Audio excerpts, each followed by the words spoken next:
Hello बच्चों। तो आज हम लोग सरफेस केमिस्ट्री का 14 नंबर लेक्चर यानी कि लेक्चर नंबर 14 लेकर आए हैं। और आज जो हम लोग पढ़ने वाले हैं वो है आपका मल्टी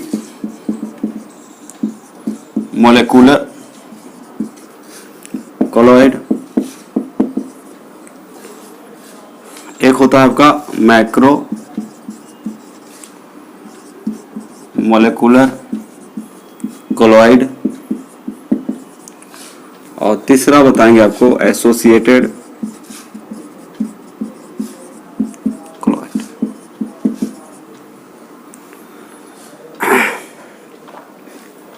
तो ये पढ़ने वाले हैं हम लोग, है ना। और एक चीज और बताएंगे आपको, क्रिटिकल मिसेल कॉन्सेंट्रेशन,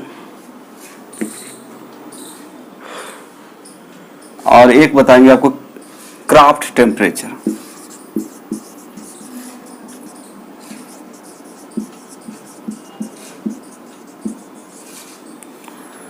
तो ये सारे चीज आज हम लोग पढ़ेंगे, है ना। तो सबसे पहले इसको हम समझ लेते हैं, उसके बाद लिखना तो है ही, है ना। और बहुत ही खुशी खुशी आप लोग पढ़िए, टेंशन लेके नहीं पढ़िए और नोट्स को बनाते चलिए, मेरे साथ चलिए। जिनका छूटा हुआ है वो लोग जितना जल्दी हो सके प्लेलिस्ट में वीडियो दिया गया है उससे जल्दी जल्दी नोट्स बना लें, क्योंकि टाइम बहुत कम है। 2021 आने में ज़्यादा समय लगने वाला नहीं है। तो इधर से रेडी रहें और आपका जो है प्रैक्टिस बैच के लिए भी आप लोग रेडी हो जाएं। और उसमें जो फी लिया जा रहा है उसको ऑफिस आके आप जमा कर सकते हैं। मात्र 500 देना है आपको पूरा प्रैक्टिस के लिए, ठीक है। जो कि कोई खास नहीं है, बहुत ही कम लिया गया है, बहुत ही कम रखा गया अमाउंट। तो चलिए अब देखते हैं यहाँ पे multi molecular colloid. Multi molecular colloid को समझें, ये आखिर होता क्या है। ये मल्टी मॉलिक्यूलर कोलॉइड जो है ये क्या होता है। फॉर एग्जाम्पल जैसे मान लीजिए यहाँ पे कुछ सॉल लिया गया है। सॉल क्या है? कोलॉइड का टाइप्स है। फिजिकल नेचर के अनुसार यदि कोलॉइड को हम लोग अलग अलग भागों में बांटे तो वहाँ लगभग 7 भाग में बांटा गया था, ठीक है। तो वहाँ पे आपका सॉल था, है ना, सॉलिड सॉल था, एरोसॉल था, फॉर्म था, इमल्सन था। ये सब जो है आपका कोलॉइड के प्रकार है। तो एक एक्सपेरिमेंट है आपका जिसमें लिया गया है आपका गोल्ड सॉल और सल्फर सॉल ले सकते हैं। तो सबसे पहले हम लोग समझना चाह रहे हैं कि मल्टी मॉलिक्यूलर कोलॉइड होता क्या है, ठीक है। मल्टी मॉलिक्यूलर कोलॉइड आखिर किसे कहेंगे। तो देखिए ये नाम जो आया है इसके फिजिकल प्रॉपर्टी के आधार पे आया है या फिर डिस्पर्स्ड पार्टिकल के नेचर के आधार पे आया। डिस्पर्स्ड पार्टिकल, परिक्षिप्त अवस्था में जो कण है उसके आधार पे आया है, ठीक है। तो इसको देख के आपको ज्यादा टेंशन लेने की जरूरत नहीं है, बहुत ही आसान होता है। आराम से हम लोग क्या कर सकते हैं, इसको समझ सकते हैं, बना सकते हैं। इसको बोलते हैं बहुआण्विक कोलॉइड। हिंदी में एक सुंदर सा नाम है बहुआण्विक कोलॉइड। तो आपको एक सिरे से पढ़ाया जा रहा है, मतलब आपको टेंशन नहीं लेना है। तो इसको बोलते हैं बहुआण्विक। तो बहु का मतलब अनेक होता है, आणविक मतलब अणु, बहु मतलब ढेर सारे, है ना, और आणविक मतलब अणु, कोलॉइड। तो इसका नाम आखिर क्यों पड़ा। तो जैसे मान लिया जाए, आपको बता रहे हैं कि ये कंटेनर है, एक कंटेनर है, इसमें कोई सॉल्वेंट है, इसमें सॉल्वेंट डाला हुआ है, ठीक है। इसमें जब गोल्ड का, जैसे सल्फर सॉल्ट को S8 बोल सकते हैं, इसमें जब गोल्ड सॉल या फिर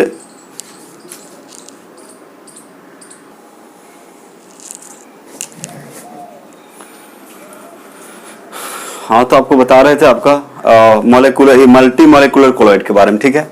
तो मल्टी मॉलिक्यूलर कोलॉइड नाम कैसे पड़ा है, ये एक्सपेरिमेंटली कुछ फिजिकल नेचर देखा गया इसका, जिसके वजह से पड़ा है। तो इसको समझने की कोशिश करेंगे। तो सबसे पहले आपको समझाने की कोशिश करते हैं। मल्टी मॉलिक्यूलर का तो मतलब बता दिए हिंदी में, बहुआण्विक कोलॉइड। बहु का मतलब वैसे अणु, मतलब वैसे एंटिटीज जिसमें ढेर सारे मॉलिक्यूल्स होंगे, बहुत सारे मॉलिक्यूल्स होंगे, ठीक है। तो बहुआण्विक कोलॉइड मतलब ढेर सारे अणु यदि एक साथ होता है, एग्रीगेट्स बनाता है। एग्रीगेट्स का मतलब होता है पुंज। एग्रीगेट्स का मतलब क्या होता है आपका? पुंज होता है, ठीक है। तो जैसे कि आप छोटे छोटे मछलियों को देखे होंगे, एक छोटा झुंड में चलता है। तो मान लीजिए यहाँ पे दो ऐसे सब्सटेंस है जो ये प्रॉपर्टी को शो करता है, जिसके वजह से इसका नाम पड़ा है मल्टी मॉलिक्यूलर क्लोराइड। हिंदी में इसको बोलते हैं बहुआण्विक क्लोराइड। क्या बोलते हैं? बहुआण्विक क्लोराइड। तो कहने का मतलब ये कैसे आया है, जैसे कि आप ले सकते हैं गोल्ड सॉल या सल्फर सॉल। गोल्ड का मतलब सोना होता है, स्वर्ण, स्वर्ण सॉल या फिर सल्फर सॉल। सल्फर को हम लोग एसिड से दिखाते हैं। तो कहने का मतलब जब आप पार्टिकल्स ले सकते हैं या फिर मॉलिक्यूल्स, यानी कि एटॉम्स और मॉलिक्यूल्स। एटॉम्स हो सकता है या मॉलिक्यूल्स हो सकते हैं। एटॉम्स जैसे गोल्ड सॉल लेंगे तो एटॉम के टर्म में आएगा, पार्टिकल भी इसको बोल सकते हैं। और सल्फर के लिए मॉलिक्यूल्स बोलेंगे। क्या बोलेंगे? मॉलिक्यूल्स। तो जब इसमें गोल्ड सॉल या सल्फर सॉल को इसमें डाला जाएगा, मतलब पाउडर को यदि डाला जाए इसमें, हम लोग क्या करेंगे? गोल्ड सॉल या सल्फर सॉल का जो है क्लोराइड इसमें डालेंगे। डालने के बाद क्या दिखाई देता है कि ये जो पार्टिकल्स हैं, ये जो क्लोराइड हैं, ये आपका छोटे छोटे कण जो दिख रहा है, ये क्लोराइड है, ठीक है। तो ये जो क्लोराइड हैं एग्रीगेट्स बना लेता है, मतलब ये प्रिसिपिटेट नहीं होगा, नीचे नहीं बैठेगा, इसका प्रिसिपिटेशन नहीं होगा, लेकिन ये झुंड में पाया गया है। इस तरह से, इस तरह से एक ही साथ ढेर सारे कण पाया गया है, मतलब जिग जैग मोशन करते हुए एक साथ ढेर सारे आपका क्लोराइड पाया गया, जिसकी वजह से इसका नाम पड़ गया है multi molecular chloride, MMC, multi molecular chloride. Multi MMC मतलब क्या हो गया? Multi molecular chloride. तो याद रखिएगा। अब यहां पे क्वेश्चन क्या आता है, कभी कभी पूछ देगा विच of the following is multi molecular chloride. तो आपको सेलेक्ट करना है, चुनना है। तो वहां दे देगा, एक मान लीजिए गोल्ड सॉल दे देगा, बाकी अदर सॉल दे देगा। तो कहने का मतलब आपको चुनना रहेगा। तो ये दो बातें याद रखेंगे इसमें कि गोल्ड सॉल या फिर सल्फर सॉल को इस सुटेबल सॉल्वेंट में जब डिजोल्व किया जाता है, सुटेबल सॉल्वेंट का मतलब जिसमें वो मतलब घुल सके या फिर रह सके अच्छा से। तो सुटेबल सॉल्वेंट में, उपयुक्त विलायक में जब इसको हम लोग डालते हैं तो इसके जो पार्टिकल्स हैं या मॉलिक्यूल्स हैं एक एग्रीगेट्स बना लेता है। एग्रीगेट्स का मतलब पुंज बना लेता है, एक झुंड बना लेता है, और ये झुंड में पाया जाता है। और ये आपका जो है जिग जैग मोशन करते हुए नजर आता है। तो आपको बोले मतलब पावरफुल अल्ट्रा माइक्रोस्कोप से यदि देखें तो आप इसको देख सकते हैं, ऐसे तो दिखाई नहीं देगा, नंगी आंखों से दिखाई नहीं देता है। तो कहने का मतलब मल्टी मॉलिक्यूलर क्लोराइड का नाम आखिर क्यों पड़ा, इसका रीजन क्या है, what is the reason behind it. कहने का मतलब इसके पीछे कारण क्या है। क्योंकि ये गोल्ड सॉल और सल्फर सॉल को जब सुटेबल सॉल्वेंट में डिजोल्व किया जाता है, याद रखिएगा, जब गोल्ड सॉल या फिर सल्फर सॉल को जब सुटेबल सॉल्वेंट में डिजोल्व किया जाता है तो होता क्या है कि इनके जो पार्टिकल्स है या फिर मॉलिक्यूल्स है ये एग्रीगेट्स बना लेता है। सॉल्वेंट में क्या बना लेता है? एग्रीगेट्स बना लेता है। मतलब एक साथ ढेर सारे पार्टिकल्स दिखाई देते हैं, एक साथ ढेर सारे क्या दिखाई देते हैं? पार्टिकल्स दिखाई देते हैं, मॉलिक्यूल्स दिखाई देते हैं। इसलिए बाद में इसका नाम रख दिया क्या चीज? Multi molecular chlorides. क्या रख दिया? Multi molecular chloride. अब रही बात मैक्रोमोलिकुलर क्लोराइड। मैक्रोमोलिकुलर क्लोराइड आखिर क्या होता है? मैक्रोमोलिकुलर क्लोराइड क्या होता है? तो मैक्रोमोलिक्यूल्स आपको कुछ कुछ पता होगा। मैक्रोमोलिक्यूल्स थोड़ा बड़ा, इसको बोलते हैं बृहद। एक होता है माइक्रो, माइक्रो मतलब अति सूक्ष्म होता है, और लेकिन मैक्रो बोलेंगे तो मैक्रो का मतलब बृहद होता है, थोड़ा बड़ा होता है, बड़ा होता है, बृहद। इसको हम लोग पढ़ते हैं हिंदी में बृहद आणविक। इसको क्या पढ़ते हैं हम लोग? बृहद आणविक क्लोराइड। याद रखिएगा, मैक्रोमोलिकुलर ऐसे लिखवा देंगे, अभी समझिए आप। इसको हम लोग बोल सकते हैं बृहद आणविक क्लोराइड। अब ये क्या होता है ये समझ में आ गया होगा। तो एग्जांपल याद रखेंगे, यदि आपसे पूछेगा कि मल्टी मॉलिक्यूलर क्लोराइड का एग्जांपल बताइए, तो एक गोल्ड सॉल एक सल्फर सॉल है, gold sol and sulphur sol. इसका बिहेवियर इस टाइप का है। और दूसरी बात है इसका डायमीटर जो है लेस देन आपका 1 nm होता है, लेस देन 1 nm होता है। इसका डायमीटर जो है किसके रेंज में आ जाता है? कोलॉइडल पार्टिकल के रेंज में आ जाता है। कोलॉइड आखिर क्यों बोल रहे हैं कि दुनिया के कोई भी सब्सटेंस है उसका डायमीटर यदि, या कोई भी पार्टिकल्स है उसका डायमीटर यदि आ रहा है 1 नैनोमीटर के अंदर आ रहा है, या फिर 1 to 1000 आपका क्या चीज nm, 1 to 1000 nm के बीच आ रहा है, यानी कि उसको आप बोल सकते हैं nm को मीटर में यदि बदलेंगे तो आप बोल सकते हैं यानी कि 10⁻9 मीटर टू 10⁻⁻6, यानी कि इसका जो रेंज होता है 10⁻⁻9 मीटर टू 10⁻⁻6 मीटर। ये आपका डायमीटर है। ये क्या है आपका? Diameter, diameter of colloid, diameter of क्या है? कोलॉइड। ये आपका डायमीटर ऑफ कोलॉइड है।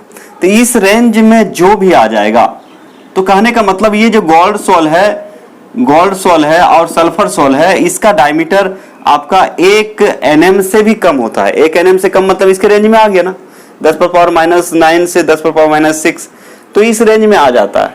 तो डायमीटर यदि देखा जाए इसका तो 1 nm से कम होता है इसका डायमीटर जो है, यानी कि लेस देन 1 nm होता है,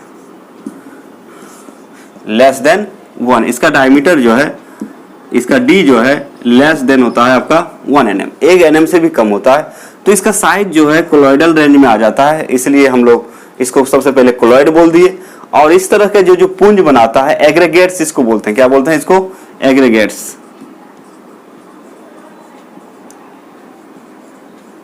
इस टाइप का जो एग्रीगेट्स बनाता है, जिसके वजह से इसका नाम रखा गया मल्टी मॉलिक्यूलर कोलॉइड। सबसे पहले तो कोलॉइड का जो डायमीटर का जो रेंज है उसको फॉलो करता है।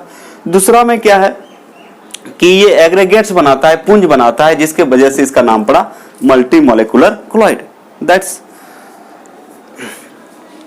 उसके बाद क्या है? Macro molecular colloid. तो मैक्रो मॉलिक्यूल्स का नाम आप जानते होंगे, जैसे प्लास्टिक ले लेंगे, बहुत सारे एंजाइम्स होते हैं, एंजाइम्स हो गए, प्लास्टिक हो गए, ये आता है आपका किसके अंदर आता है? मैक्रो मॉलिक्यूल्स कहा जाता है। जैसे इसके अंदर एंजाइम्स आएगा, स्टार्च आएगा, सेलुलोज होता है, जो कि नेचुरल है। सब सेलुलोज भी नेचुरल है, पेड़ पौधों से पाया जाता है। स्टार्च भी पेड़ पौधे से पाए जाते हैं, फल फ्रूट से, है ना। सेलुलोज हो गया। उसके बाद फिर प्रोटीन ले लें, एंजाइम्स ले लें। तो इसके अंदर जो आते हैं मैक्रो मॉलिक्यूल्स जो कहा जाता है, वो कहा जाता है, जैसे मैक्रो मॉलिक्यूल्स का बात करें, मैक्रो मॉलिक्यूल्स,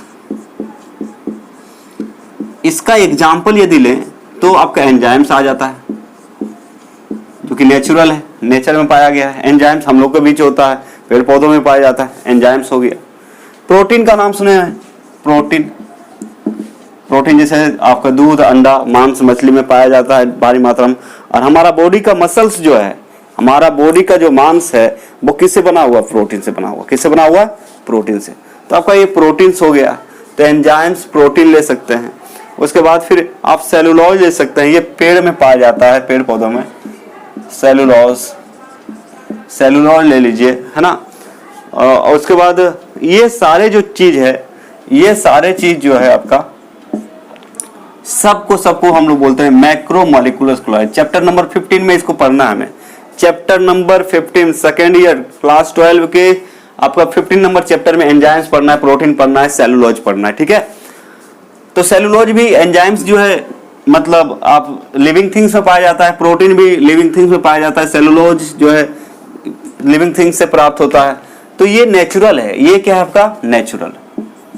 इसको आप नेचुरल बोल सकते हैं। ये एग्जाम्पल है, आपको ध्यान में रखना पड़ेगा। यदि पूछेगा मैक्रो मॉलिक्यूलर कोलॉइड का एग्जाम्पल इनमें से कौन है, तो आप बता सकते हैं वेरी इजिली, नो प्रॉब्लम। तो मैक्रो मॉलिक्यूलर कोलॉइड्स, ठीक है। उसके बाद यदि हम लें, एक होता है मैन मेड। क्या होता है? मैन मेड यदि हम लोग लें इसका एग्जाम्पल, तो आपका हो गया पॉलीथीन। क्या हो गया आपका? पॉलीथीन। या फिर बोल सकते हैं इसको नायलॉन ले सकते हैं। इस कैटेगरी में जो भी आता है, जैसे नायलॉन हो गया, याद रखेंगे इसको, नायलॉन। पॉलीस्टायरीन, पॉलीस्टाइरिन ले सकते हैं, नायलॉन, पॉलीस्टाइरिन, और एक सिंथेटिक रबर होता है, सिंथेटिक संश्लेषित रबर, सिंथेटिक रबर। तो ये सारे जो एग्जाम्पल है किसका है, आपका मैक्रोमोलिकुलर क्लोराइड का। क्यों? क्योंकि जब इसको भी सुटेबल सॉल्वेंट में डाला जाता है, सुटेबल सॉल्वेंट में डाला जाता है तो ये क्लोराइड के समान व्यवहार करता है। तो ये सारे जो चीज हैं क्लोराइड के समान व्यवहार करता है। लेकिन आपको कैटेगरी याद रखना पड़ेगा कि भाई मैक्रोमोलिकुलर क्लोराइड जो है क्या है, तो सुटेबल सॉल्वेंट में जब डालते हैं तो ये भी कैसा व्यवहार करता है, आपका क्लोराइड के समान व्यवहार करता है। इसका भी रेडियस आपका उसी रेंज में आता है जो क्लोराइड के रेंज में आता है। तो यदि नेचुरल मैक्रोमोलिकुलर एंड क्लोराइड पूछा जाए आपको कि नेचुरल मैक्रोमोलिकुलर क्लोराइड का नाम बताइए, तो ये होगा आपका नेचर में पाया जाता है, इसलिए क्या कहा जाता है इसको, नेचुरल। ठीक है, तो नेचुरल में एंजाइम्स, प्रोटीन एंड सेलुलोज किसका एग्जांपल है, मैक्रोमोलिकुलर क्लोराइड्स का। इसके साथ साथ मैनमेड, कृत्रिम जो है, मानव निर्मित जो है वो है आपका, जैसे नायलॉन फैक्ट्री में बनाए जाते हैं, नायलॉन हो गया, पॉलीस्टाइरिन हो गया, सिंथेटिक रबर हो गया, ये सारे आते हैं किसमें, मैक्रोमोलिकुलर क्लोराइड में। उसके बाद बात करें हम लोग एसोसिएटेड क्लोराइड, या इसी को मिसेल कहा जाता है, पढ़ाएंगे आपको। एसोसिएटेड क्लोराइड या आपका इसको बोला जाता है एसोसिएटेड क्लोराइड, या इसको को बोलते हैं हम लोग मिसेल। तो मिसेल आपसे पूछे या एसोसिएटेड क्लोराइड पूछे, both are same, there is no any different name, but chlorides are same. Associated chloride इसका मतलब क्या होता है, सहचारी क्लोराइड इसको कहा जाता है। क्या कहा जाता है, सहचार। अब ये सहचारी क्लोराइड क्या होता है, तो बहुत सारे ऐसे पदार्थ हैं जब उसको सॉल्वेंट में घोलते हैं हम लोग, सॉल्वेंट मतलब विलायक में जब इसको घोलते हैं, अब उसका कॉन्सेंट्रेशन यदि कम रहता है तो वो इलेक्ट्रोलाइट, सिंपल स्ट्रॉन्ग इलेक्ट्रोलाइट के समान व्यवहार करता है। इलेक्ट्रोलाइट मतलब वैद्युत अपघटय के समान व्यवहार करता है। मतलब उसको जैसे नमक को आप पानी में डालेंगे तो आयंस में टूट जाता है, तो स्ट्रॉन्ग इलेक्ट्रोलाइट है, एक तरह का 100% आयन में टूट रहा है, इसलिए इसको क्या बोलेंगे, स्ट्रॉन्ग इलेक्ट्रोलाइट। उसी तरह बहुत सारे ऐसे भी पदार्थ होते हैं जिसको सॉल्वेंट यानी कि विलायक में जब उसको घोलते हैं और यदि उसका मात्रा कम होता है तो वो स्ट्रॉन्ग इलेक्ट्रोलाइट के समान व्यवहार करता है। कुछ कुछ ऐसे भी पदार्थ हैं जिसका कम कॉन्सेंट्रेशन में यदि किसी सॉल्वेंट में कम मात्रा में सॉल्वेंट में घोला जाए तो वो एक स्ट्रॉन्ग इलेक्ट्रोलाइट के समान व्यवहार करता है। लेकिन जैसे जैसे कॉन्सेंट्रेशन हम बढ़ा देंगे, जैसे ही कॉन्सेंट्रेशन बढ़ाएंगे, वो क्लोराइड के समान व्यवहार करने लगता है। वो कैसा बिहेव करता है, क्लोराइड का प्रॉपर्टी आ जाता है, क्लोराइड के समान व्यवहार करने लगता है। इसलिए एसोसिएटेड, एसोसिएट का मतलब क्या होता है, संग, जुड़ना। एसोसिएट, आप मान लीजिए किसी ग्रुप का मेंबर है तो आप क्या बोलेंगे, हम एसोसिएट हैं। एसोसिएट से बना है एसोसिएशन। तो एसोसिएटेड क्लोराइड मतलब पहले कॉन्सेंट्रेशन कम था सॉल्वेंट में तो वो इलेक्ट्रोलाइट के समान व्यवहार कर रहा था, और जैसे ही उसका कॉन्सेंट्रेशन को बढ़ाने लगे वो, या बढ़ा दिए मतलब उसमें क्या किया, और सॉलिड को जोड़े और पदार्थ को उसमें जोड़े, तब वो कैसा व्यवहार करने लगा, वो क्लोराइड के समान व्यवहार करने लगा, और इसीलिए इसका नाम पड़ा एसोसिएटेड क्लोराइड। Associated chloride. और इसका एक ही एग्जाम्पल है, वो है सॉप। सॉप का मतलब साबुन। तो याद रखिएगा, which of the following is known as associated chloride. आपका यदि दिया रहेगा ऑब्जेक्टिव क्वेश्चन में तो आप बता सकते हैं कि एसोसिएटेड क्लोराइड कौन है, सॉप है। क्या है आपका, सॉप। तो साबुन को, अब देखिए, अब सिंपल उदाहरण, एसोसिएटेड क्लोराइड कैसे बन, जब साबुन को आप पानी में डालेंगे, पानी में घोलेंगे, लेकिन साबुन का एक छोटा सा टुकड़ा घोलिएगा तो वही वो कैसा व्यवहार करेगा, आपका स्ट्रॉन्ग इलेक्ट्रोलाइट के समान। और साबुन का सूत्र यदि क्या है तो C17H35COONA, सॉप। तो इसका एग्जाम्पल जो है सॉप है, सॉप। आप लोग को फॉर्मूला पता होगा, C17H3535COONA। जब इसको वाटर में डिजोल्व किया जाता है तो ये ब्रेक होता है, ये माइनस और ये प्लस, ये ब्रेक होता है, मतलब ये इलेक्ट्रोलाइट के समान व्यवहार करता है। तो सॉप भी क्या है, एक इलेक्ट्रोलाइट है। तो कम मात्रा में यदि हम लोग घोलते हैं तो ये इलेक्ट्रोलाइट, स्ट्रॉन्ग इलेक्ट्रोलाइट के समान बिहेव कर रहा है। और जैसे जैसे आप पानी में साबुन का मात्रा बढ़ाएंगे, ठीक वैसे वैसे ये कैसा व्यवहार करेगा, ये व्यवहार करने लगेगा क्लोराइड के समान। किसके समान, क्लोराइड के समान। और इसीलिए इसका नाम पड़ा एसोसिएटेड क्लोराइड। क्योंकि जितना ज्यादा मिलाएंगे, मतलब कॉन्सेंट्रेशन बढ़ाने का मतलब क्या है, उसमें ऐड कर रहे हैं, मिला रहे हैं, तो एसोसिएट हो रहा है, क्या हो रहा है, एसोसिएट। तो इस तरह से एसोसिएटेड कोलॉइड इसको कहा गया है। उसके बाद है क्रिटिकल मिसेल कॉन्सेंट्रेशन, इसको सीएमसी भी बोला जाता है, सीएमसी। कभी कभी एग्जाम में पूछ देंगे, इसको बोलते हैं टीके, क्राफ्ट टेम्परेचर। तो क्रिटिकल मिसेल कॉन्सेंट्रेशन, तो क्रिटिकल मिसेल कॉन्सेंट्रेशन, तो मिसेल का जो फॉर्मेशन जो होता है एक पार्टिकुलर कॉन्सेंट्रेशन से एबव कॉन्सेंट्रेशन पे होता है, मतलब एक निश्चित सांद्रता से अधिक सांद्रता पर होता है, याद रखिएगा। सीएमसी क्या होता है कि मिसेल का जो फॉर्मेशन होता है वो एक, मिसेल का मतलब यहाँ पे एसोसिएटेड कोलॉइड, मिसेल का मतलब क्या है, एसोसिएटेड कोलॉइड। कहने का मतलब मिसेल का जो फॉर्मेशन होता है, यानी मिसेल का जो बनना होता है एक पार्टिकुलर कॉन्सेंट्रेशन से अधिक कॉन्सेंट्रेशन पे होता है, मतलब एक निश्चित सांद्रता से अधिक सांद्रता पर होता है, जिसके वजह से इसको हम लोग बोलते हैं critical micelle concentration. Critical micelle concentration मतलब द फॉर्मेशन ऑफ मिसेल, आप बोल सकते the formation of micelle at a particular above the particular concentration, मतलब जो एक निश्चित कॉन्सेंट्रेशन होता है, एक पार्टिकुलर कॉन्सेंट्रेशन हो उससे अधिक कॉन्सेंट्रेशन पे होता है, इसलिए इसको बोलते हैं हम लोग क्रिटिकल मिसेल कॉन्सेंट्रेशन। क्या बोलते हैं, क्रिटिकल मिसेल कॉन्सेंट्रेशन। उसके बाद बोल सकते हैं द क्राफ्ट टेम्परेचर। ये क्राफ्ट टेम्परेचर क्या होता है, क्राफ्ट टेम्परेचर आखिर क्या होता है, इसको क्राफ्ट ताप ही बोलते हैं। तब बोल सकते हैं the formation of micelle takes place above a particular temperature, above a particular temperature. आप बोल सकते हैं the formation is the formation of micelle takes place above a particular temperature, above a particular temperature is called Kraft temperature। and critical missile concentration आप बोलेंगे तब बोल सकते हैं the formation of missile above a particular concentration is called critical missile concentration, which is shortly written here CMC। okay, Kraft temperature याद रखेंगे। The formation of missile takes place above a particular temperature, is called Kraft temperature, which is denoted by TK, and critical missile concentration denoted by CMC मतलब इसको आप shortly लिख सकते हैं CMC। तो इस तरह से ये बातें आज हम लोग पढ़ेंगे।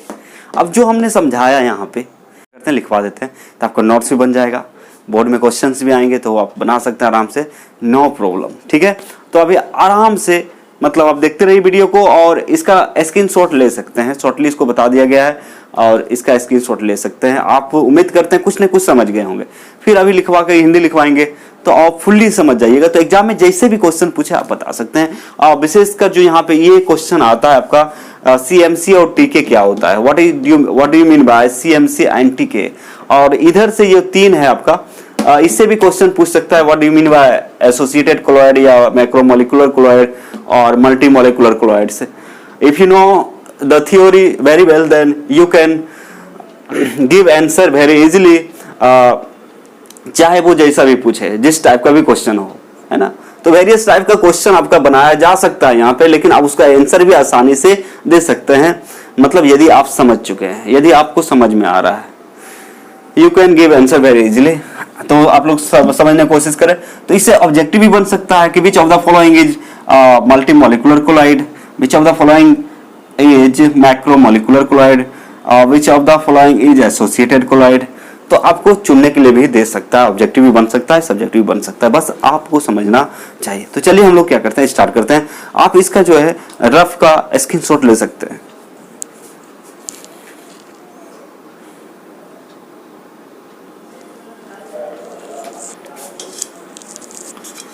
आइए समझते हैं। तो आपको रफली समझा दिया गया था पहले, उसके बाद लिखवा दिए, ठीक है, ताकि आपको दिक्कत ना हो। और लिखवाया इसलिए जाता है क्योंकि ये जरूरी नहीं कि आप जो हम बोल दिए वो एक ही बार में आपका दिमाग में सेट हो गया है, तो आपके पास भी कुछ डेटा रहे, आप जब भूल जाए उसको देख सकते हैं, इसलिए लिखवा देता हूं।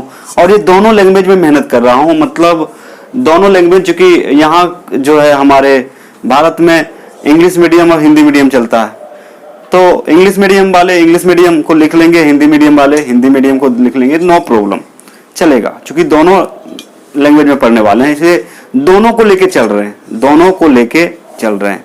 मतलब किसी को हम दुखी नहीं पहुंचाना चाहते हैं और सबको एक साथ लेके चलना चाहते हैं, इसलिए आप चल रहे हैं। तो जो इंग्लिश मीडियम वाले हैं वो हिंदी को छोड़ देंगे, किस पे फोकस करेंगे, इंग्लिश पर करेंगे।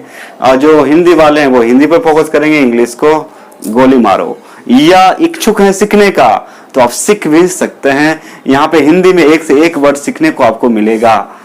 तो चलिए हम लोग स्टार्ट करते हैं अभी मैक्रोमोलिकुलर क्लोइड्स, जो कि आपको पहले बता चुके हैं, ठीक है। बहुआण्विक क्लोइड क्यों कहते हैं ये बता चुके हैं आपको। तो बोल रहा है one dissolution a large number of atoms or smaller molecules of a substance aggregates together to form a species having size in the colloidal range. Colloidal range मतलब इसका diameter less than 1 nanometer, 1 nanometer. This species is known as multimolecular colloid. बहुत ही simple है। one dissolution मतलब घोलने पर a large numbers of atoms or smaller molecules of a substance aggregates together to form a species having size in the colloidal range. It means D less than 1 nanometer. This species is known as multimolecular colloid. तो ये क्या बोल रहा है, हिंदी में समझिए इसको, है ना। इसका मतलब जो था कि मान लीजिए किसी पदार्थ के परमाणु या फिर अणु को मतलब प्रयुक्त या उपयुक्त, है ना, उपयुक्त मतलब क्या बोल सकते हैं, विलायक में घोलने पर एक सॉल्यूशन बनता है। क्या बनता है, एक विलयन बनता है। और इनके जो कण हैं, इनके जो कण या परमाणु है या अणु है, वो क्या करता है, एक पुंज बना लेता है। और इसका आकार जो है कोलॉइडल रेंज में होता है, कोलॉइडी कण के आकार के मतलब रेंज में होता है, परास में होता है। इसलिए इसका नाम पड़ा है मल्टीमोलिकुलर, ये क्या बोलते हैं, मैक्रोमोलिकुलर क्लोइड।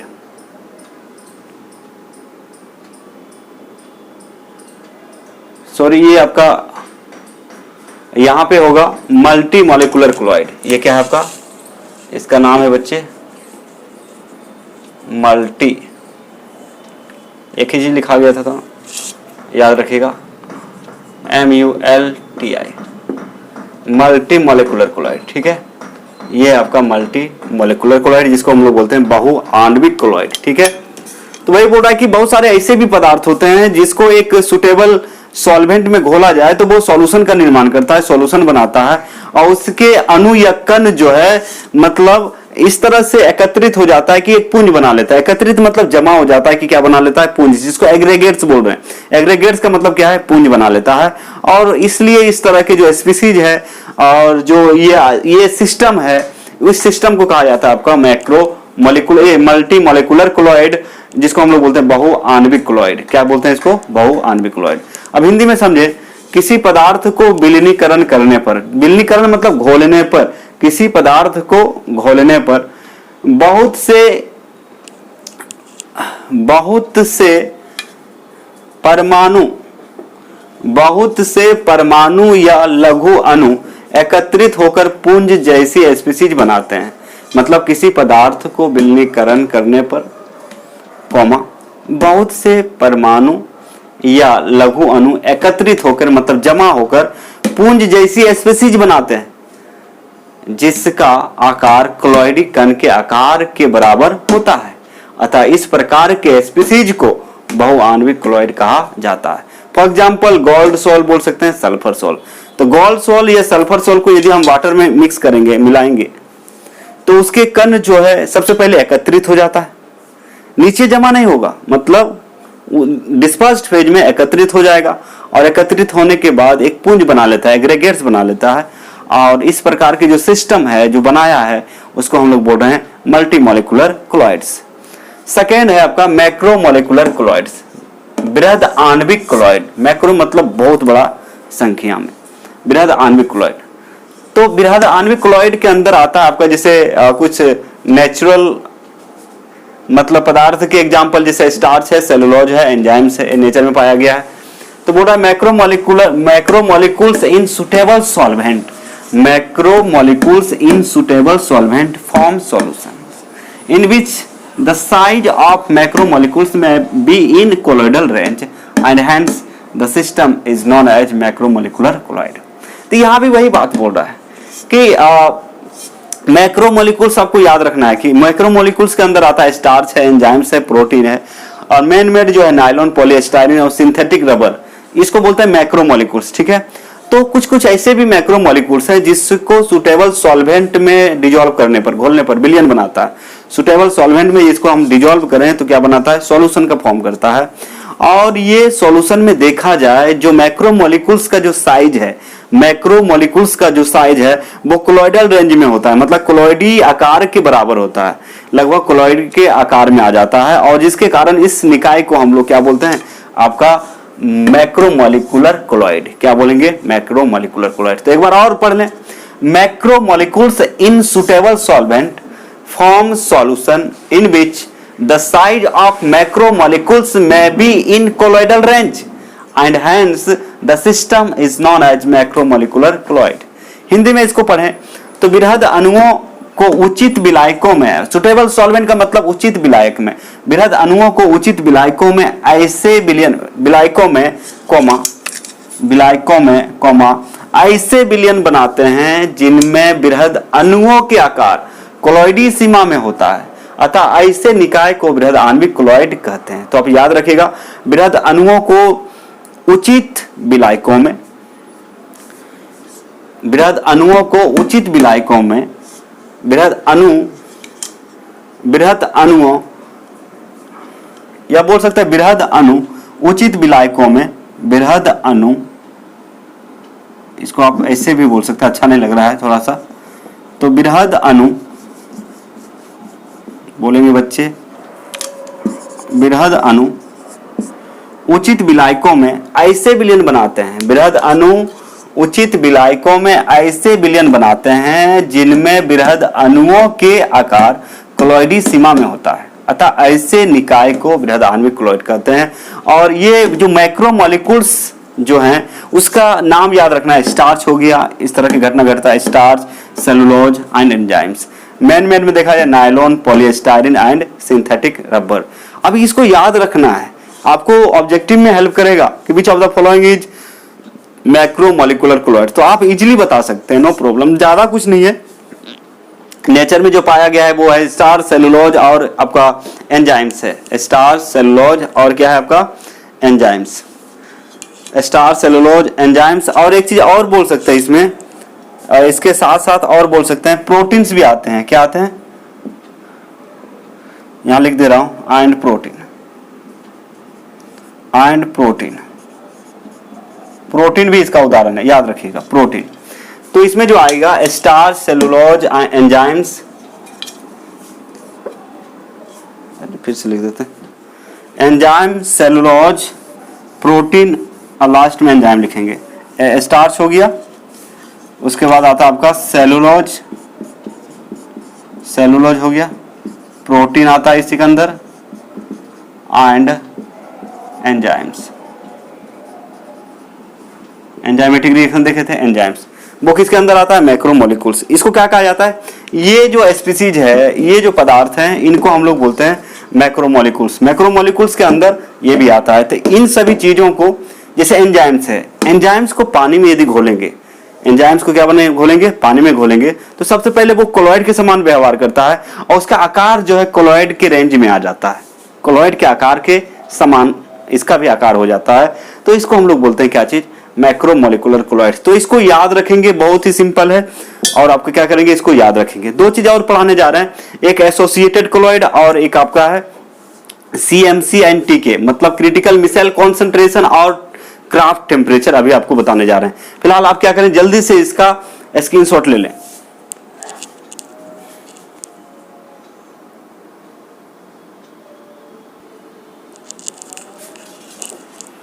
नेक्स्ट पॉइंट है आपका, ध्यान से देखेंगे।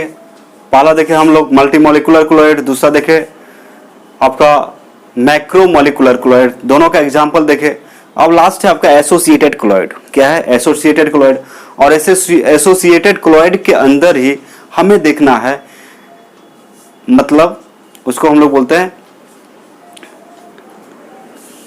यहां पे देखिए लिखा हुआ है critical CMC, critical micelle concentration और क्राफ्ट टेम्परेचर। तो आइए हम लोग सीखते हैं यहाँ पे। तो इसके बारे में भी अभी नॉलेज दे दिए थे कि जैसे साबुन को वाटर में थोड़ा सा घोलेंगे, कम मात्रा रहेगा, मतलब सांद्रता कम रहेगा, तो वो आपका नॉर्मल स्ट्रॉन्ग इलेक्ट्रोलाइट के समान व्यवहार करता है, मतलब ये वैद्युत अपघटय के समान व्यवहार करेगा। लेकिन जब इसका सांद्रता को बढ़ा दिया जाए तो ये आपका क्लोराइड के समान व्यवहार करने लगता है, और इसीलिए इसको एसोसिएटेड क्लोराइड कहा गया है। चूंकि जब कम सांद्रता था तो वो इलेक्ट्रोलाइट के समान व्यवहार कर रहा था, लेकिन जैसे जैसे सांद्रता बढ़ाने लगे, अब सांद्रता बढ़ाने का मतलब क्या है, उसमें और ऐड कर रहे हैं, और जोड़ रहे हैं, और एसोसिएट कर रहे हैं साबुन को, तो इस प्रकार के क्लोराइड को कहा जाता है associated chloride. Which is written here, some substances which at low concentration behaves as a normal strong electrolyte but at higher concentration exhibits colloidal behavior due to formation of aggregates। अब ये colloidal behavior को क्यों दिखाता है, क्योंकि aggregates बनते हैं, hence it is known as associated colloid, इसलिए इसे क्या कहा जाता है, associated colloid। और इसका नाम याद रखिएगा, एसोसिएटेड कोलॉइड को ही मिसेल कहा जाता है, एसोसिएटेड कोलॉइड को ही मिसेल कहा जाता है। तो इंग्लिश मीडियम वाले इंग्लिश पर फोकस करेंगे।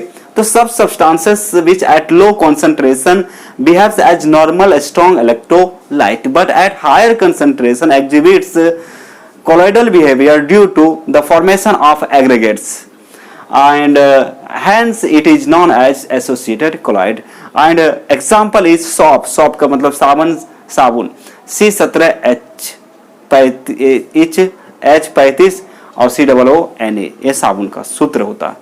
तो कुछ पदार्थ ऐसे होते हैं जो कम सांद्रता पर सामान्य प्रबल वैद्युत अपघटय, स्ट्रॉन्ग का मतलब प्रबल और आपका इलेक्ट्रोलाइट का मतलब होता है वैद्युत अपघटय के समान व्यवहार करता है, परंतु उच्च सांद्रताओं पर कणों के पुंज बनने के कारण क्लोराइड के समान व्यवहार करते हैं, अतः इसे सहचारी क्लोराइड या मिसेल कहा जाता है।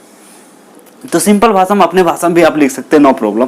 तो आप क्या बोल सकते हैं, कुछ पदार्थ ऐसे होते हैं जो कम सांद्रता पर वैद्युत अपघटय के समान व्यवहार करता है, परंतु उच्च सांद्रता पर, अधिक सांद्रता पर वो जो है सामान्य प्रबल वैद्युत अपघटय के कुछ पदार्थ ऐसे होते हैं जो कम सांद्रताओं पर सामान्य प्रबल वैद्युत अपघटय के समान व्यवहार करता है, परंतु उच्च सांद्रताओं पर कणों के पुंज बनने के कारण क्लोराइड के समान व्यवहार करते हैं। अतः इस प्रकार के जो क्लोराइड होते हैं उसको सहचारी क्लोराइड कहा जाता है। इसका उदाहरण है साबुन, तो इसको याद रखेंगे। नेक्स्ट है आपका क्रिटिकल मिसेल कंसंट्रेशन। इसको अलग से क्वेश्चन बना के आपसे पूछ सकता है, ये एसोसिएटेड क्लोराइड कब बनता है, इसके बारे में यहाँ चर्चा की गई है। तो क्रिटिकल मिसेल कंसंट्रेशन, इसको शॉर्ट में बोलेंगे CMC। क्या बोलेंगे, CMC। हिंदी में बोलते हैं क्रांतिक मिसेल सांद्रता, क्रांतिक मिसेल। तो आपको तो बता चुके हैं, the formation of micelle takes place above a particular concentration is called what? Critical missile concentration. The formation of missile takes place above a particular concentration which is known as CMC या critical missile concentration. Micelle केवल एक निश्चित सांद्रता से अधिक सांद्रताओं पर बनता है, जिसे क्रांतिक मिसेल सांद्रता यानी कि CMC कहते हैं।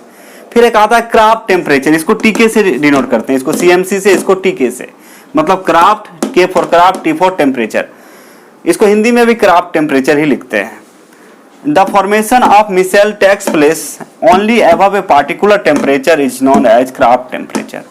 मतलब मिसेल केवल एक निश्चित ताप से अधिक ताप पर बनता है, मिसेल केवल एक निश्चित ताप से अधिक ताप पर बनता है, उसे मतलब नॉर्मल टेम्परेचर पे नहीं बनेगा। जो नॉर्मल टेम्परेचर होता है हाई टेम्परेचर पर बनता है, उसको क्या बोलते हैं हम लोग, क्राफ्ट टेम्परेचर। तो याद रखिएगा, the formation of micelle takes place above a particular temperature is called what?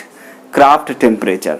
तो आज जो है हम लोगों ने सीखा कि भाई आपका क्लॉइड जो है पार्टिकल्स के साइज के आधार पे या फिर उसका जो है डिस्पर्स्ड फेज के आधार पे ये कितने प्रकार के होते हैं, तो आपको बताया गया है। एक होता है मल्टी मोलिकुलर क्लॉइड्स, दूसरा था मैक्रोमोलिकुलर क्लॉइड्स, और तीसरा है आपका एसोसिएटेड क्लॉइड। और इसके अंदर आज हम लोग नया चीज सीखे हैं, CMC क्रिटिकल मिसेल कॉन्सेंट्रेशन और एक क्राफ्ट टेम्परेचर।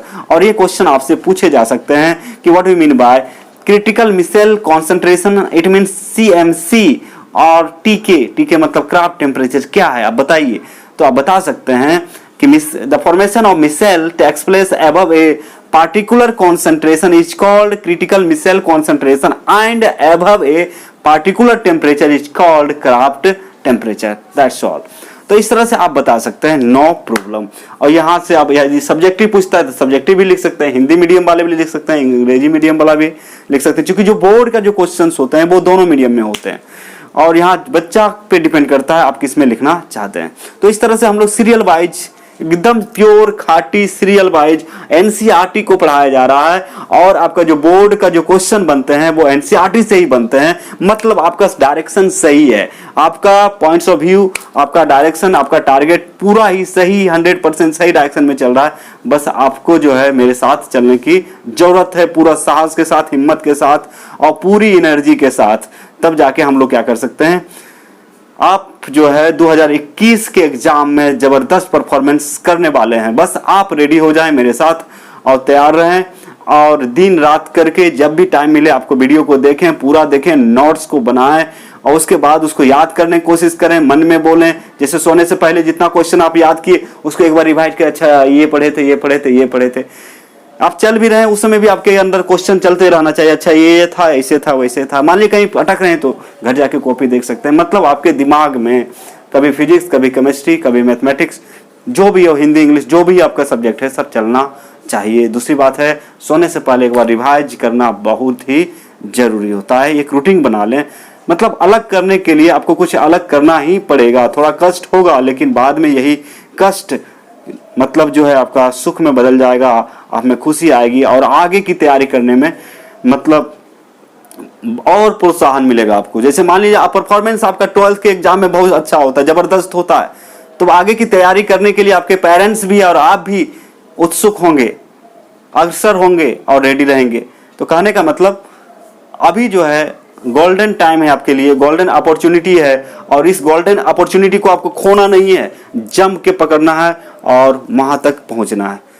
और आपके साथ हम हैं, कोई दिक्कत की बात नहीं है, हर तरह से आपको मजबूत करने के लिए रेडी हैं। और रही बात, सबसे पहली बात जो आपको step wise, topic wise NCERT पढ़ाया जा रहा है और इसी से आपका क्वेश्चन बनता है।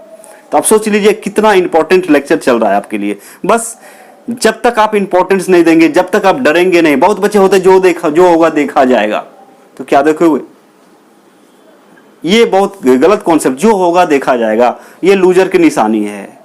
जो होगा देखा नहीं जाएगा, क्या होगा हम डिसाइड करेंगे। जैसे कि बहुत सारे बच्चे होते हैं ना, बोलते जो होगा देख लेंगे, अरे लास्ट में देख लेंगे, ये लूजर का निशानी है बच्चे। मतलब जो होगा वो आपको डिसाइड करना है, क्या होगा इसका जो है इसके लिए रिस्पॉन्सिबल आप होंगे। मतलब हमें डिसाइड करना है, जो आगे की घटना घटेगी हमारे साथ वो हमारे प्रेजेंट में जो काम कर रहे हैं उस पर डिपेंड करेगा, मतलब प्रेजेंट पर डिपेंड करेगा, अभी जो आप काम कर रहे हैं उस पर डिपेंड करेगा फ्यूचर का रिजल्ट। तो कहने का मतलब आप रेडी हो जाएं, पूरे एनर्जी के साथ आपको बोले, और पूरा इनोवेटिव वे में और क्रिएटिव वे में आप पढ़ाई करें, स्टडी करें और आगे बढ़े। मेरा यही आपसे आशा है, इससे ज़्यादा कुछ नहीं। और अच्छा करें, आगे बढ़ें और जो है जीवन में खुशहाली को लाएं, खुश रहें, है ना, समाज में खुशहाली लाएं, देश में खुशहाली लाएं। यही मेरा आपका जो है आपसे उम्मीद है, इसको आप पूरा करेंगे, आपके साथ हम हैं। और जो भी दिक्कत होता है नंबर दे दिया गया व्हाट्सएप वगैरह, उसमें आप पूछ सकते हैं। वैसे तो दिक्कत नहीं आनी चाहिए, आपको एक एक चीज़ को तोड़ के पढ़ा दिया गया है, आप इसको जैसे भी पढ़े, आपके हाथ में आ गया अब, ठीक है। जैसे बहुत सारा क्या है कि हम लेक्चर देते छोड़ देते, अलग बात है। हम लेक्चर देने के साथ साथ आपको लिखवाते भी हैं, पढ़ाने से पहले समझाते भी हैं, मतलब हर तरह से आपका फीलिंग को हमें पता है, आपका फीलिंग क्या है हमें पता है, हम आपको समझते हैं। इसीलिए आपके विचार से, आपके अनुसार आपको किस वे में अच्छा लगेगा, कैसे आपको समझ में आएगा, उस वे में हम आपको समझाने की कोशिश करते हैं।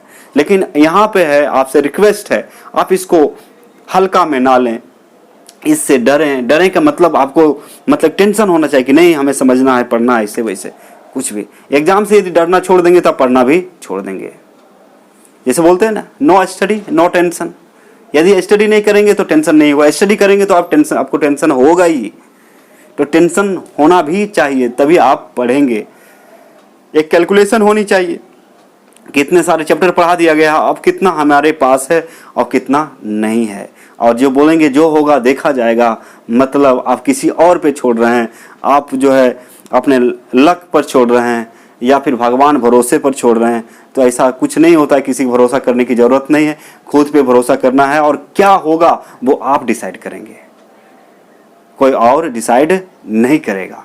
तो चलिए आज के लेक्चर यहीं समाप्त करते हैं। मस्त रहिए। और वीडियो यदि अच्छा लगता है तो आप तुरंत लाइक मारें। बहुत सारे लोग वीडियो देखते हैं लेकिन कुछ करते नहीं, बस देख के स्किप करके भाग जाते हैं। नहीं, ऐसा नहीं है। जैसे वीडियो खोलते एक लाइक डाल दें, है ना। आपको पता है, हमको पता है कि आपको वीडियो लाइक सबसे पहले मारे। जैसे ही वीडियो खोलते हैं सबसे पहले क्या करें, कोई भी वीडियो लाइक मारे। उसके बाद यदि अच्छा लगा तो आप थम्स अप कम से कम स्माइली, कुछ नहीं लिखते हैं तो थम्स अप स्माइली जरूर भेजें। हर वीडियो में आपको बोलते हैं, इससे हमको मोटिवेशन मिलता है, इससे हमें एनर्जी आती है। आपके लाइक्स, आपके कमेंट से हमें क्या मिलता है, एनर्जी मिलता है। इसलिए कम से कम इतना कर सकते हैं, मेरा एनर्जी को बरकरार रखने के लिए, हाई लेवल तक रखने के लिए आप तो इतना कर सकते हैं, थम्स अप स्माइली या कमेंट तो कर सकते हैं। तो चलिए बच्चे, ठीक है, और अपने दोस्तों तक वीडियो को शेयर करें, है ना। और मोर अपडेट्स के लिए आप जो है वीडियो को शेयर मतलब सब्सक्राइब करें, कमेंट करें, ये सब करते रहें आप। ये आपकी काम है, ये मेरा काम नहीं है, ये आपका काम है। तो चलिए ठीक है, आज का लेक्चर यहीं समाप्त करते हैं और वीडियो को देखने के लिए बहुत बहुत धन्यवाद। Thank you.